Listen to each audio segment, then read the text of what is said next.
মিথ্যা মামলায় ফাঁসি দিলি মহান মানুষগুলোরে কত বড় ডাইনি, মিথ্যা মামলায় তাকে ফাঁসি দিয়েছে। আল্লাহ কয় তোরে ধরছি, ওই জায়গায় তোর আদালতও আছে, ফাঁসির দড়িও আছে, খালি বাকি তুমি আসতে দেরি, বাংলাদেশের মানুষ রায় কার্যকর করতে দেরি করবে না। মালিকাল মুলক তুতিল মুলকা মান তাশা ওয়া তানজিউল মুলকা মিম্মান তাশা ওয়া তুইজ্জু মান তাশা ওয়া তুযিল্লু মান তাশা বিয়াদিকাল খায়র ইন্নাকা আলা কুল্লি শাইইন কাদির। আল্লাহ পাক বলেন, কুল নবী আপনি বলুন, আল্লাহুম্মা মালিকাল মুলক, রাজাদিরাজ হলেন কে? কে? রাজাধিরাজ হলেন আমার আল্লাহ, মালিকুল মুলক হলেন আল্লাহ। তুতিল মুলকা মান তাশা, আল্লাহ যারে চায় তারে মুলক দেয়, আল্লাহ যারে চায় না ওই বান্দারে আমার আল্লাহ মুলক দেয় না। শুধু তাই না রে বাবা, ওয়াত ইজ্জু মান তাশা, আল্লাহ যারে মন চায় সম্মানের চেয়ারটারে আমার আল্লাহ তারে নিয়ে বসায়, আল্লাহ যারে চায় না তারে জিল্লতি দিয়া দেয়।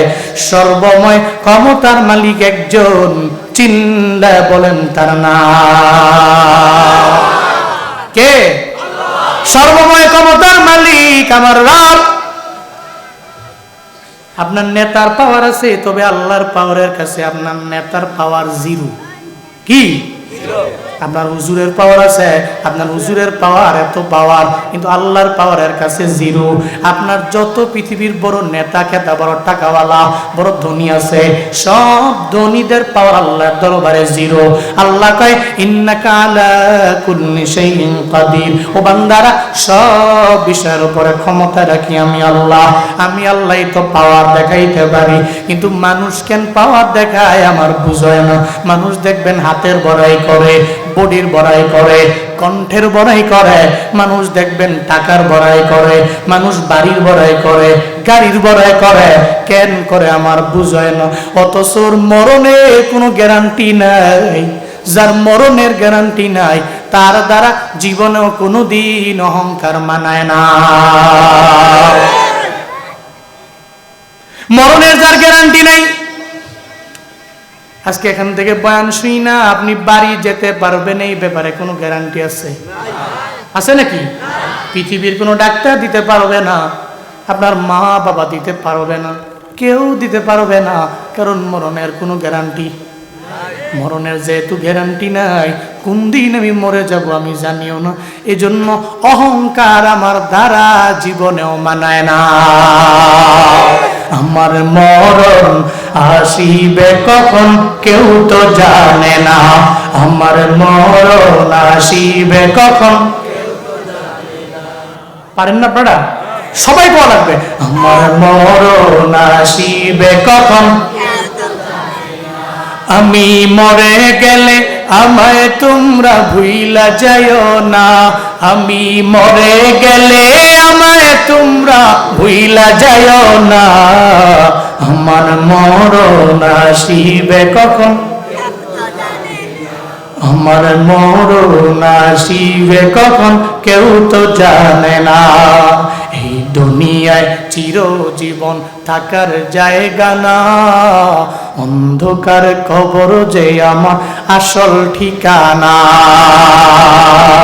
কথা কোন ঠিক কিনা? এই দুনিয়ায় চিরজীবন থাকার জায়গা না, অন্ধকার কবর যে আমার আসল ঠিকানা। সবাই রেখে আমায় চলে যাবে, সঙ্গী হবে না। সবাই রেখে আমায় চলে যাবে, সঙ্গী হবে না। সবাই রেখে আমায় চলে যাবে, সঙ্গী হবে না। আমার মরণ, আমার মরণ আসিবে কখন কেউ তো জানে না, আমার মরণ আসিবে। আমি চলে গেলে আমায় তোমরা ভুইলা যাও না, আমি মরে গেলে আমায় তোমরা ভুইলা যাও না। আমার মরণ আসিবে কখন, আমার মরণ আসিবে কখন। কোন জায়গায় মরণ হবে আমি যেহেতু জানি না, আমার জানাও নাই, জীবনেও কোনোদিন আমার দ্বারা অহংকার মানায় না, মানায়। জামাত চরম নাই, হেফাজত খেলাফত আমাদের ভেদাভেদ নাই। জামাত চরম নাই, হেফাজত খেলাফত আমাদের ভেদাভেদ নাই। মমতার বন্ধনে হাতে হাত রেখে সব দ্বন্দ্ব বিভেদ ভুলে যাই। জামাত চরম নাই, হেফাজত খেলাফত আমাদের ভেদাভেদ নাই। জামাত চরম নাই, হেফাজত খেলাফত আমাদের ভেদাভেদ নাই। এই দল সেই দল কত দল দেখেছি, দেখে দেখে করেছি শেষ। এইবার জেগেছে আপামর জনতা, ইসলামের হবে দেশ। ওরা শুধু বারবার করে গেছে ব্যবহার, ওরা শুধু বারবার করে গেছে ব্যবহার, চিনতে ওদের আর বাকি নাই। ঐক্য ছাড়া কোনো পথ নাই। জামাত চরম নাই, হেফাজত খেলাফত আমাদের ভেদাভেদ নাই। জামাত চরম নাই, হেফাজত খেলাফত আমাদের ভেদাভেদ নাই। কতক্ষণ ঠিক কিনা? লিল্লাহে তাকবীর, লিল্লাহে তাকবীর।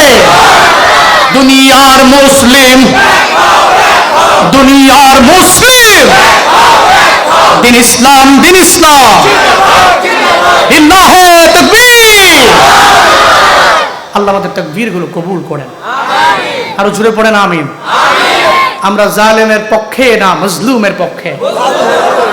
আজকের মাহফিল থেকে ফার্স্ট মেসেজ, আমরা মৃত্যু পর্যন্ত মজলুমের পক্ষে, অত্যাচারিতের পক্ষে।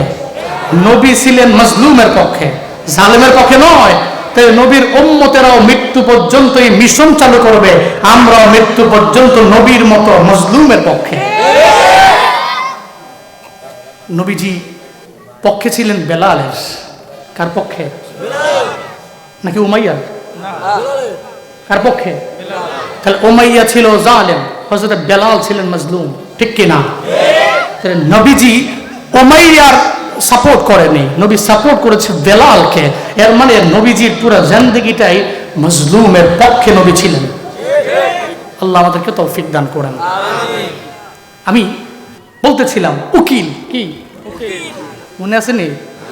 উকিলের কথা মনে পড়লে আবার ওই 2 দিন আগের উকিলের বক্তব্য কথা মনে পড়ে যায়। কি করতাম আমি বলতে পারতেছি না তো। আমি উকিলের কথা মনে পড়ছে তো, ওইটা মনে পড়ে যায় উকিল।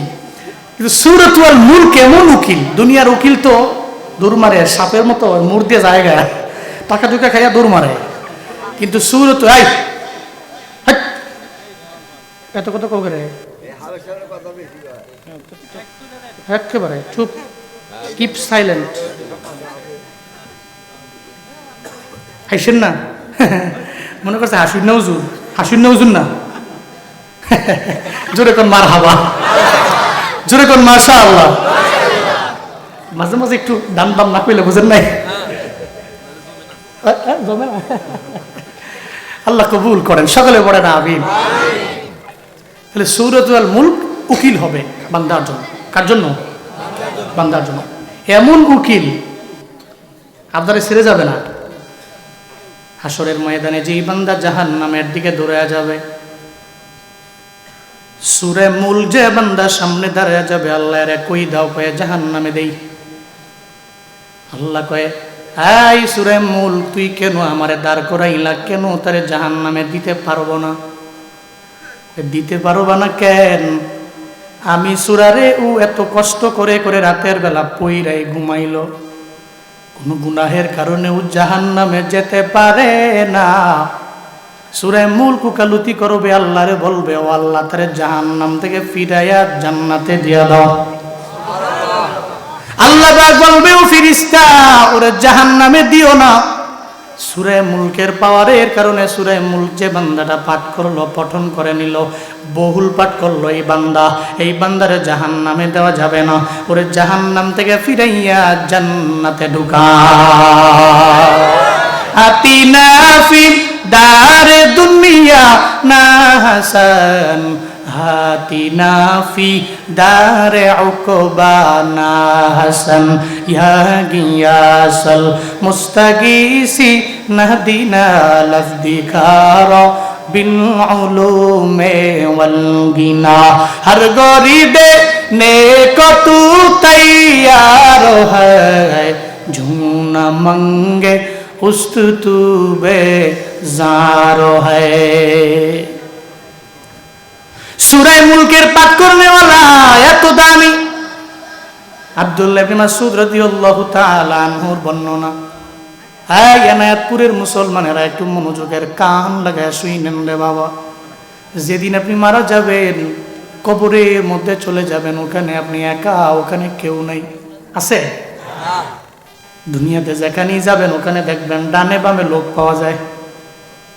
দেখবেন বাজার মিলে, দোকান মিলে, মানুষের সাথে গিয়ে আড্ডা লাগানো যায়। ওরা যদি যায় জিজ্ঞাসা করেন, ভাই আপনার নাম কি? এরপরে তার নাম বলার পরে সেও বলবে আপনার নাম কি? আপনার বাড়ি কই? আমার বাড়ি কুমিল্লায়। আপনার বাড়ি কই? কয় সিরাজগঞ্জ। এরপরে দেখবেন দুইজনের মধ্যকার একটা সম্পর্ক তৈরি হয়ে যায়। ও বান্দারা দেখবেন মাঝে মাঝে অনেক দূরের সম্পর্ক আস্তে আস্তে অনেক কাছের সম্পর্ক হয়ে যায়। দুনিয়াতে মানুষ পাওয়া যায়। সব সাহাবায়ে কেরামেরা এরা কবর দেখলে কাঁদতেন কেন? কবর দেখলে কান্না করতেন কেন? হযরত উসমান রাদিয়াল্লাহু আন কবর দেখলেই চোখের পানি ফালায়া ফালায়া কান্না করতেন। সাহাবায়ে কেরাম জিজ্ঞাসা করলো, ও নবীর সাহাবী উসমান, কেন কবর দেখলে তুমি চোখের পানি ফালায়া কান্না করো? হযরতে উসমান বলে, তোমরা জানো না আমি দুনিয়ার মধ্যে থাকি, তোমাদের আমি পাই। আমি হাসরের ময়দানে যাব, ওখানে গেলে আমি দেখব লোকের কোনো অভাব নাই। হাসরের ময়দানে আমি দৌড়াবো, ওখানেও দেখবো আমার লোকের কোনো অভাব নাই। আমার ডানে বামে মিজানের দাড়ি পাল্লায় যখন আমি যাব, ওখানে গিয়াও দেখবো এই দাড়ি পাল্লায় লোকের অভাব নাই। আমি যদি জান্নাতি হয়ে যাই, ওই জান্নাতেও গেল দেখবো আমার ডানে বামে লোকের অভাব নাই। আমি জাহান্নামী হয়ে গেল, অন্ধকারের জন্য জাহান্নামেও গেলে দেখবো লোকের অভাব নাই। কিন্তু কবর এমন এক জায়গা, এমন এক মঞ্জিল, ওখানে গেলে আমার বাবাও নাই, আমার মাও নাই, ওখানে আমার বন্ধুও নাই, আমার বান্ধবও নাই, আমার বান্ধবীও নাই, আমার কেউ নাই। ওই কবরে আমি একা। এই জন্য কবরে চিন্তা করে করে আমি কান্না করি, কান্না করি। আব্দুল্লাহ ইবনে মাসউদ বলেন, যেই বান্দা সূরা মুলকের আমল কন্টিনিউ করবে, বান্দারে কবরে দেওয়ার পরে মুনকার নাকির তো আপনার সামনে এসে হাজির হয়ে যাবে। আপনারে সুন্দর করে বসাইয়া আপনার ভিতরে আবার রুটারে দিয়া বলবে, মান রাব্বুক, বলো না তোমার রবের নাম কি? ওমা দীনুক, তোমার ধর্মের নাম কি?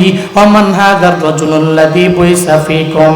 আমার নবীর ব্যাপারে যখন জানতে চাইবে, আপনি যদি দিতে পারেন তাহলে কবর জান্নাতের বাগান হয়ে যাবে, যদি দিতে না পারেন জাহান্নামের গর্ত হয়ে গেল। এই বান্দারা, সূরা মুলকের কত পাওয়ার জানেননি?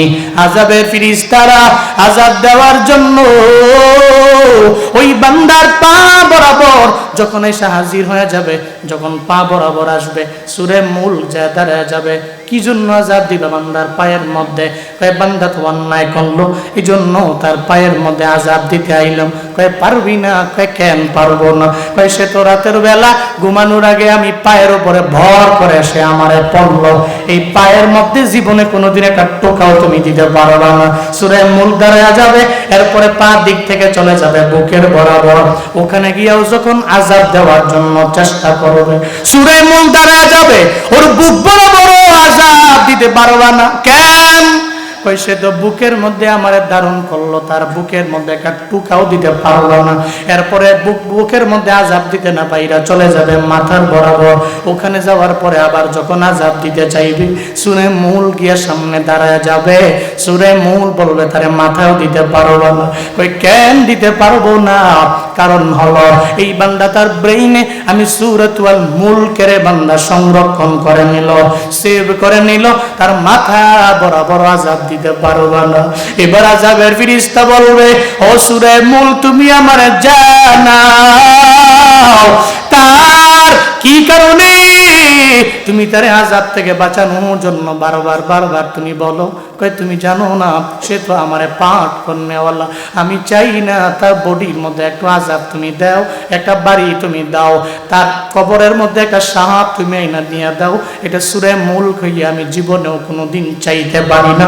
এবার আযাবের ফেরেশতা আল্লাহর দরবারে যায় বলবে, ও আল্লাহ, আপনার বান্দারে পা বরাবর আযাব দিতে গেলাম পারলাম না, আপনার বান্দারে বুক বরাবর আযাব দিতে গেলাম পারলাম না, আপনার বান্দারে মাথা বরাবর আযাব দিতে গেলাম, ওখানে গিয়েও পারলাম না, এখন কি করতে পারি আল্লাহ বলেন না। আল্লাহ বলবে, ও আযাবের ফেরেশতা কেন পারো না? কয় সূরা মুলকের পাওয়ারে। কয় সূরা মুলকের তো আমি আল্লাহ এত পাওয়ার দিয়ে দিলাম, এখন বুঝিও আমার বান্দারে জাহান্নাম থেকে ফিরাইয়া জান্নাতেও নিয়ে যায়, অসুবিধা নাই, যাও তার কবরে আর আযাব দেওয়া লাগবে না, তার কবরটারে সূরা মুলকের ওসিলায়, সূরা মুলকের ওকালতির পাওয়ারে ওই কবরটারে এই মুহূর্তে জান্নাতের বাগান বানায় দাও। আরো জোরে চিল্লা সুবহানাল্লাহ। বান্দার কবরটারে জান্নাত বানায় দাও। সূরা মুলকের এত পরিমাণ পাওয়ার, এত শক্তিশালী, এত দামি এই সূরা। আল্লাহ পাক রব্বুল আলামিন এই সূরার মধ্যে বললেন কি জানা দরকার আছে না নাই? তাবারাকাল্লাযী বিয়াদিহিল মুলকু ওয়া হুয়া আলা কুল্লি শাইইন কাদির। চিল্লা জোরে করে পড়েন আল্লাহু আকবার। আল্লাহ পাক বলেন, তাবারাকা বরকতময় ওই রব, আল্লাযী বিয়াদিহিল মুলক, যার হাতের মধ্যে রয়েছে রাজত্ব। আল্লাহ পাক বললেন, যার হাতের মধ্যে রাজত্ব রয়েছে উনি তো বরকতময় আমার আল্লাহ, উনি যার হাতের মধ্যে রাজত্ব, আল্লাহ তো হলেন মালিকুল মুলক, আল্লাহ মালিকুল মুলক। কুলিল্লাহুম